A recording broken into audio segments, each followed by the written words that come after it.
Hello students, in our last video we are discussing chapter 11. So in this video we will continue this chapter.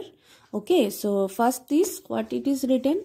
Archimedes was a Greek scientist who studied upthrust and displacement. So Archimedes was a Greek scientist and he studied upthrust and displacement. I have explained what is upthrust and what is displacement in our last video. So he found that upthrust is equal to the weight of water.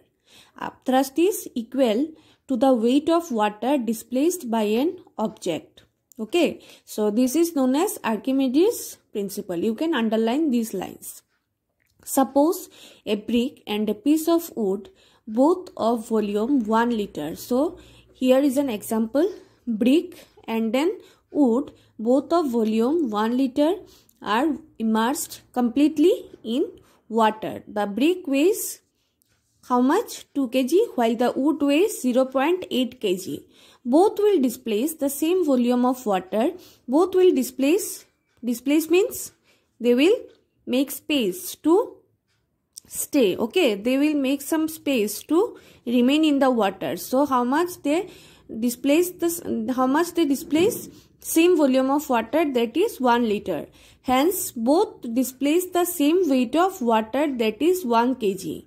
Okay, so by Archimedes' principle, what we have find? We find that the upthrust on both will be the same. Both means in the brick part and in the wood will be the same. That is equal to the weight of 1 kg. You can see in this picture. Okay.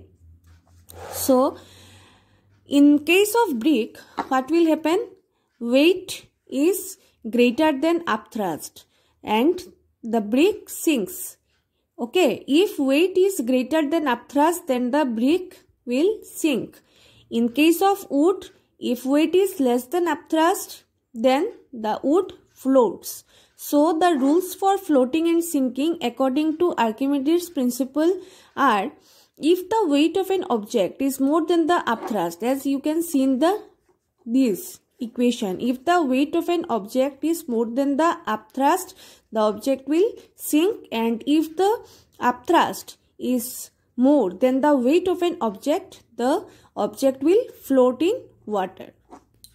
So next topic is our why does a ship float? So ship is also made up of iron, but it doesn't sink, it float in water. A ship is made of iron, you all know, but it still floats in water. Why? This is because of its shape. Why? It is because of its shape. A ship is hollow. When the ship is in water, the entire volume of the ship, including the hollow portion, displaces water to make space for itself. Exactly like this brick and wood. So when the ship is in water, the entire volume of the ship, including the hollow portion also, it displaces water to make space for the ship to stay in water. Thus, the volume of water displaced is much more than the volume of iron used in the ship. Thus, the volume of water displaced is much more. So, the ship displaces much more volume of water than the volume of iron used in the ship.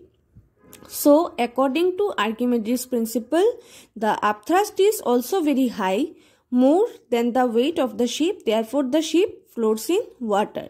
So, by Archimedes' principle, the upthrust is very high, more than the weight of the ship. So, upthrust is high than the weight of the ship, like this.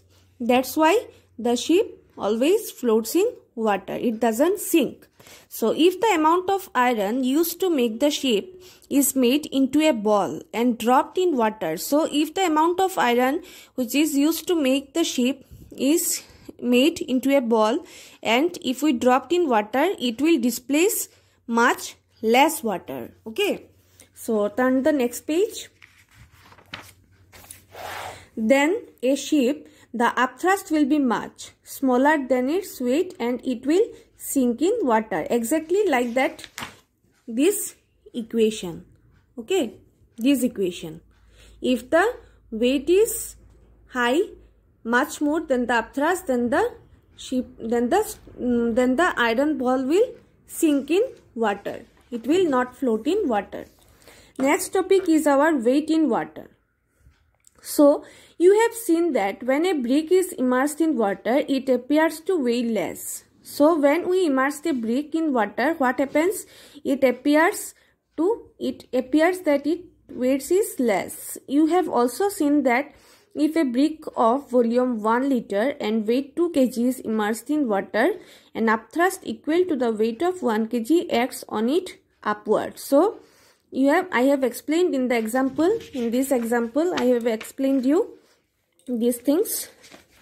That what you have seen that if a brick of volume 1 liter and weight 2 kg is immersed in water. So, if we immerse the brick in water which have volume 1 liter and weight 2 kg, an upthrust equal to the weight of 1 kg acts on it upward. So, the force acting downward when the brick is immersed in water is only 1 kg compared to 2 kg when in air. So, the brick weighs only 1 kg in water. So, here is an equation given. Weight of an object in water is equal to the weight in air minus upthrust. Or in other words, you can say that weight of an object in water is equal to weight in air minus weight of water displaced. These are the equations, okay. The weight of an object in water is called its apparent weight. Okay, apparent weight equal to weight in air minus weight of water displaced. The loss of weight of an object when immersed in water, then what is apparent loss in weight? Means the loss of weight of an object when the object loses weight when it is immersed in water is known as the apparent loss in weight. So, apparent loss in weight equal to weight in air minus apparent weight is equal to weight of water displaced. Therefore, when an object is immersed in water, it loses weight equal to the weight of water displaced by it. So, our discussion is also finished. So, I have given the exercise in the app. You collect the exercise and write it in your copy. I hope you all understood this chapter. Okay, thank you students.